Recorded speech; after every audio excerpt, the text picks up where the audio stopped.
Hello hello et bienvenue dans cette nouvelle version d'IAG. Il s'agit de la 0.12.3 et c'est un update de contenu. J'ai pas mal de choses à vous montrer ici et donc je me suis dit que ce serait une bonne idée de faire le petit speech d'introduction sur fond de cette forêt carbonifère qui est un des nouveaux thèmes de Voxel. Donc cette forêt, c'est juste la petite sœur d'une nouvelle forêt tropicale que je vous montrerai complètement plus tard dans la vidéo et de laquelle j'ai extrait les fougères pour faire une forêt d'apparence plus primitive à laquelle j'ai ajouté 200 bestioles pour créer donc cette petite scène préhistorique. Donc à part ça, on a quelques nouveaux monstres, on a 4 nouveaux thèmes de voxel, en l'occurrence une forêt tropicale avec 3 variations, une forêt nordique et une forêt une plaine marécageuse un peu glauque, et puis enfin une forêt peinte à la main que j'ai mis dans la section SF. Enfin, on a 2 nouveaux thèmes de donjons, un temple science-fiction et puis un château assez large avec 2 variations qui sont un petit peu spéciales et qui vont nécessiter des explications à la fin de la vidéo. Donc on va démarrer par la traditionnelle parade de monstres qui est ici. Donc on commence avec une nouvelle version de la Gorgone Méduse, la Méduse, donc qui vient avec 2 versions, un corps humain et un corps de serpent. Et chacune de ces versions arrive avec un plateau complet de variations sur la robe, l'armure et les couleurs. Vous pouvez admirer au passage l'animation des serpents sur sa tête qui est absolument magnifique et donc qui font de ce monstre une créature très très originale et très très belle dans YAG. Donc ensuite on a un nouveau Minotaure qui vient avec quelques nouvelles couleurs. Et puis on a un nouveau coffre qui est assez joli si on s'en approche et qui, oh mon Dieu, ce n'est pas un coffre, c'est un mimique. Donc on peut souhaiter la bienvenue à ce vieux classique Donjons et Dragons dans YAG. Donc le mimique, c'est un monstre qui a l'apparence d'un coffre. Alors, un petit mot à propos de ce coffre. Il est livré avec une animation magnifique, très fun et très cool de mort, mais que je n'ai pas incluse dans YAG. Et à la place, j'ai mis une simple animation de fermeture. Je me suis dit que ce serait plus utile dans YAG parce que ça permet de fermer le coffre et donc de surprendre les joueurs qui s'approcheraient imprudemment pour récupérer facilement de la bonne soupe. En fait, sale surprise, il ne s'agit pas d'un coffre, mais d'un monstre. Ensuite, on a donc un nouveau troll qui vient avec quelques variations de couleurs. On a une nouvelle plante carnivore, j'adore les plantes carnivores, donc celle-ci là encore vient avec quelques couleurs différentes. Pareil pour ce nouveau champignon géant et agressif qui vient avec 4 ou 5 couleurs. Et puis on a ici un nouveau golem de pierre qui est aussi intéressant parce qu'un petit peu comme le mimique, lors de sa mort, il se désagrège en une pile de rochers. Et donc ça peut être très intéressant pour surprendre les joueurs. Imaginez un magicien entouré de vulgaires rochers. Les joueurs se rapprochent en croyant que ça va être une tuerie facile. Et puis en fait, vous appuyez sur un bouton et à la place des rochers se manifestent des golems géants. Et d'un seul coup, la scène est beaucoup moins amusante pour les joueurs. Donc ça peut être un monstre très sympa pour surprendre les joueurs. Ensuite, on a un espèce de nouveau mutant horrible, arachnoïde. Vous savez que j'aime beaucoup ces monstres-là, donc en voici un tout neuf. Ensuite, on a un diable avec des variations de cornes et d'armure, très très sympa. Un petit démon qui vient avec quelques couleurs différentes. Et puis un ver géant qui est encore arrivé avec, je crois, 4 variations de couleurs. Et puis, pour finir, à tout seigneur, tout honneur, la reine des créatures, on a un nouveau dragon dans YAG, qui est assez complet. Il y a un plateau complet en fait de variations de ce dragon. Il vient avec quelques variations de couleurs, donc son brun natif, rouge, vert, et puis on en a même un bleu. Il vient avec quelques cornes différentes, et surtout, il vient complètement équipé avec différents équipements, donc une selle et puis une bride. Et j'ai mis 2 versions, j'ai mis la version complètement équipée, j'ai mis une version équipée avec juste la bride et j'en profite pour vous rementionner à nouveau ce bouton dont je parle dans toutes les vidéos de contenu de YAG qui permet d'ajouter des variations aux créatures. Donc là en l'occurrence, quand on décoche cette case, ça supprime la bride. Donc vous pouvez voir qu'on peut avoir une version complètement sauvage du dragon, on peut avoir une version semi-civilisée avec juste la bride s'il est monté par des peuples primitifs ou barbares. Et puis on a la version complètement civilisée avec la bride et la selle, donc pour les peuples civilisés. Et puis naturellement il s'agit d'un dragon, donc comme tout dragon bien éduqué, il crache du feu, sans surprise ici, mais ça fait toujours son petit effet. Voilà pour les créatures. On va charger maintenant la nouvelle forêt tropicale que j'ai appelée la Jungle T-Rex, ce qui ne va pas vous surprendre. Il y a un tyrannosaure qui traîne là-dedans. Cette forêt, je l'adore. À mes yeux, c'est la plus belle forêt qui existe aujourd'hui dans YAG. Elle est vraiment superbe. Elle a 3 niveaux de végétation, la végétation haute, moyenne et basse. Et vous voyez que donc ça donne vraiment un effet extrêmement dense de forêt tropicale. J'ai rajouté un peu de brouillard évidemment pour faire bonne mesure. Et voilà, on peut naturellement dégager un peu le terrain en jouant sur les densités. Vous savez comment fonctionnent les voxels, donc on peut diminuer la densité de végétation, mais par défaut j'ai mis une végétation assez dense parce que vraiment l'effet est extrêmement beau. Et j'ai mis un T-Rex dans cette forêt juste pour vous montrer que ça peut faire une très très belle forêt jurassique si on la peuple de créatures préhistoriques. Donc voilà, magnifique, magnifique environnement. C'est ma forêt préférée. Voilà. Ensuite, on a un nouvel environnement de science-fiction que j'ai appelé le Temple SF ici. Donc tout d'abord, on a une nouvelle forêt de voxels. Alors je vous ai dit qu'elle était peinte à la main. Vous voyez que les textures sont délicates, les motifs sont très très beaux. Elle est vraiment magnifique. Elle fait un très beau thème de forêt science-fiction. Et puis on a un nouveau thème de donjon qui est un thème un espèce de temple qui ne correspond à aucune période humaine. Donc je l'ai mis dans la science-fiction et vous voyez qu'il est très très beau, il est intéressant comme tout. Je lui ai mis des murs très hauts, ils font 12 ou 15 mètres de haut je crois, pour donner une impression de nanisme à tout humain qui arrive dedans. Donc vous voyez qu'un humain a l'air minuscule au milieu de ces murs gigantesques, et quand on est minuscule, ça augmente l'impression de mystère, de grandiose et d'aventure. Donc ça fait un très très beau thème de donjon. La forêt qui est ici, donc pour rappel, cette forêt, je l'ai appelée la Dreamy Forest, c'est-à-dire la forêt onirique. Voilà. Elle arrive avec une version bioluminescente pour laquelle j'ai préparé un thème pour éviter de perdre du temps à éteindre les lumières et allumer le donjon. Donc j'ai fait un thème tout fait, mais c'est exactement la même chose de nuit. Donc voilà la version bioluminescente de la forêt. Donc vous voyez qu'ici on est vraiment en pleine ambiance lumineuse. Tout le donjon pareil, je l'ai éclairé avec une lampe bleuâtre, et celui-ci je l'ai peuplé avec, enfin peuplé c'est un bien grand mot, mais au lieu d'une petite astronaute, j'ai mis une elfe parce que finalement cette architecture qui n'est pas humaine peut être SF, mais vous voyez que ça pourrait aussi tout aussi bien faire un temple elfique. Donc ça peut être utilisé dans un environnement Medfan. Mais bon, ici je l'ai mis en SF. Donc vous voyez qu'on peut aller faire une petite balade dans la forêt bioluminescente. On est muni d'une torche et c'est tout à fait sympathique. Voilà. Donc si je quitte la première personne, vous voyez qu'on peut déplacer l'elfe dans cette forêt et on a vraiment quelque chose de très très sympa. C'est un peu psychédélique, mais j'aime beaucoup.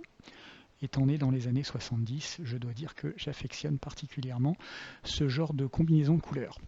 Voilà, on a fait le tour de la SF, il me reste donc un gros morceau quand même à vous montrer. C'est un nouveau thème de donjon mais qui est un petit peu particulier.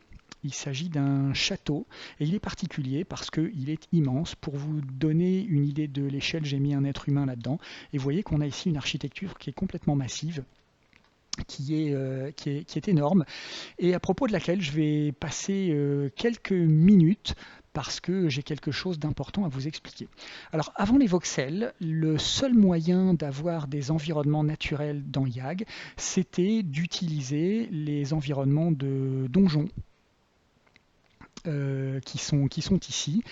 Et parce que je voulais autoriser toutes les combinaisons possibles entre les donjons et leurs environnements, j'ai été obligé de normaliser la taille des cellules des donjons. Donc chaque cellule de donjon dans YAG jusqu'à présent était un carré de 4 mètres sur 4 mètres. Et c'était sympa comme tout parce que ça permettait toutes les combinaisons possibles de donjons et d'environnements, mais ça mettait une contrainte très importante sur la taille des donjons puisqu'ils devaient tous faire 4 mètres par 4 mètres.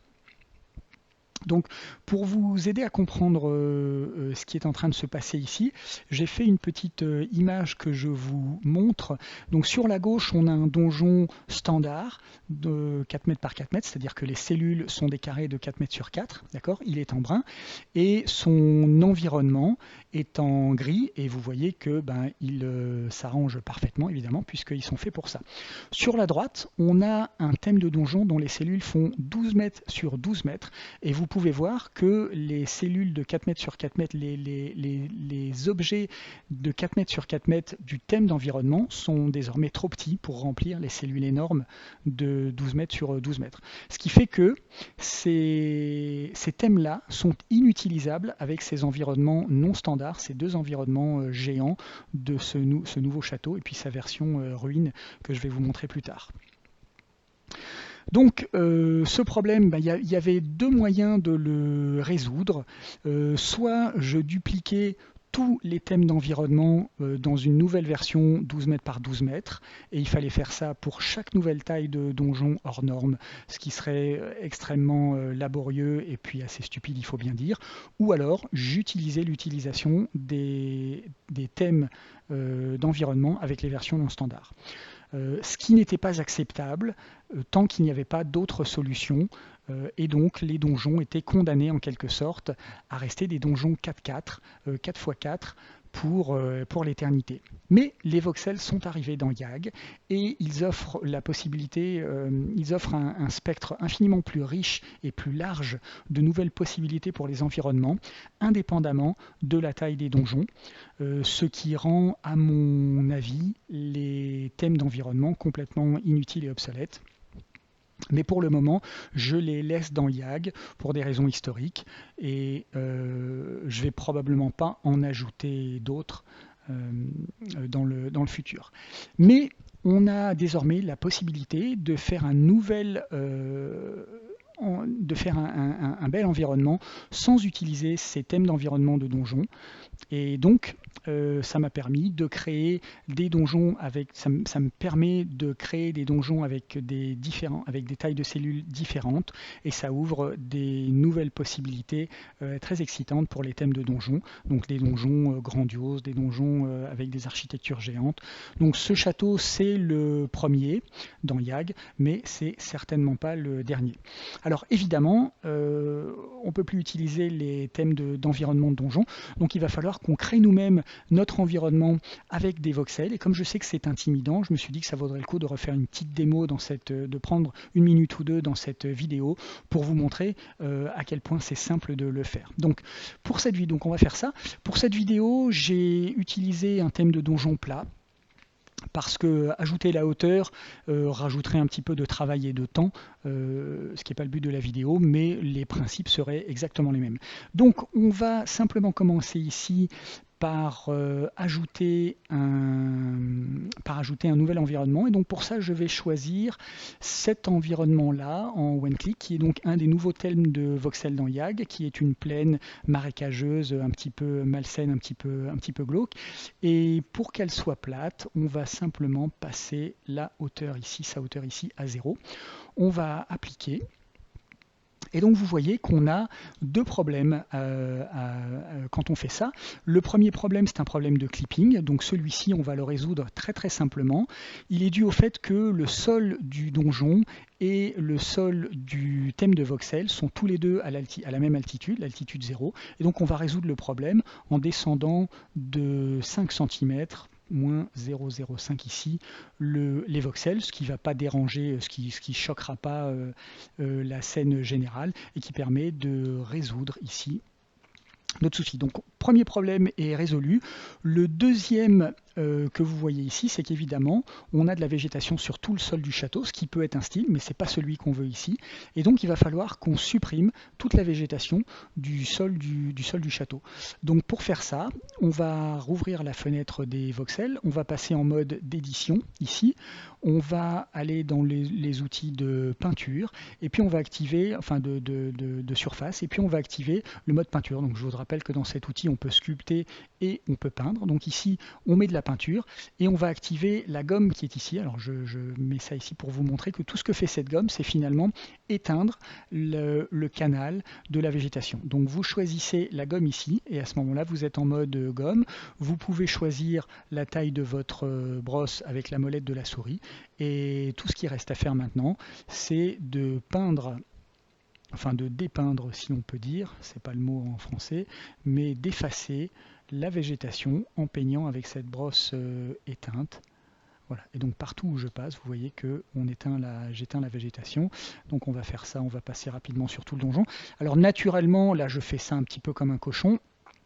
Mais si au lieu de faire ça en 10 secondes avec une brosse énorme, vous diminuez un peu la taille de la brosse, vous vous rapprochez du sol et vous faites un travail un petit peu plus précis, en 1 ou 2 minutes, vous aurez quelque chose de tout à fait acceptable. Voilà. Donc voilà, là je fais ça très très vite comme un porc, mais vous imaginez qu'en passant 2 minutes sur ce truc-là, vous aurez vite quelque chose de très sympa. Alors je le fais des deux côtés parce que les murs peuvent masquer la brosse.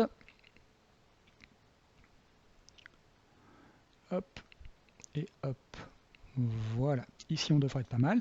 Donc il nous reste à sortir du mode édition. On va rejoindre notre personnage et vous voyez qu'on a désormais un château qui est tout propre avec un sol complètement propre et un environnement magnifique. Donc évidemment cette manip vous pouvez la faire quelle que soit la taille du donjon et donc je la recommande beaucoup plus que l'utilisation des environnements de donjon ici qui à mon avis n'ont vraiment plus aucun intérêt. D'autant plus qu'une fois que la peinture est faite, si on peut dire, il est très facile de changer le thème du donjon. Donc c'est ce qu'on va faire ici juste pour vous montrer. Je vais utiliser par exemple le thème des grands peupliers qui est très approprié ici. Et vous voyez qu'en un clic, la peinture est toujours défaite. Alors ici, vous voyez que j'ai travaillé comme un cochon, hein, il reste encore des traces d'herbe et tout, mais bon, c'est très vite effacé.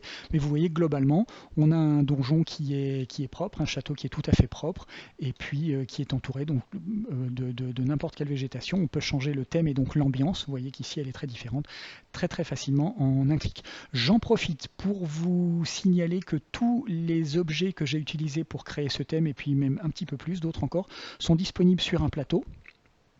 D'accord, donc vous avez tous les murs, les tours, et il y en a même un petit peu plus. On a ici un énorme pont que j'ai pas utilisé pour le donjon, mais on peut les utiliser pour customiser le château. Donc par exemple ici je prends un drapeau, je le pose ici, et on se retrouve, vous voyez, en quelques secondes, hein, j'ai fait ça, ça fait quoi? Ça fait 30 secondes que je parle, peut-être 1 minute, on se retrouve avec un château magnifique au milieu d'une forêt, dont on peut changer le thème et l'atmosphère extrêmement simplement, extrêmement rapidement.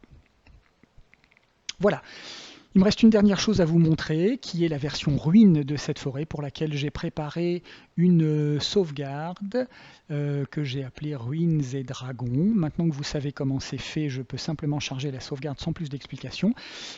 Celle-ci a nécessité d'autant moins de boulot que les ruines sont d'autant plus belles que la végétation a repris le dessus, donc j'ai même pas eu à dépeindre quoi que ce soit.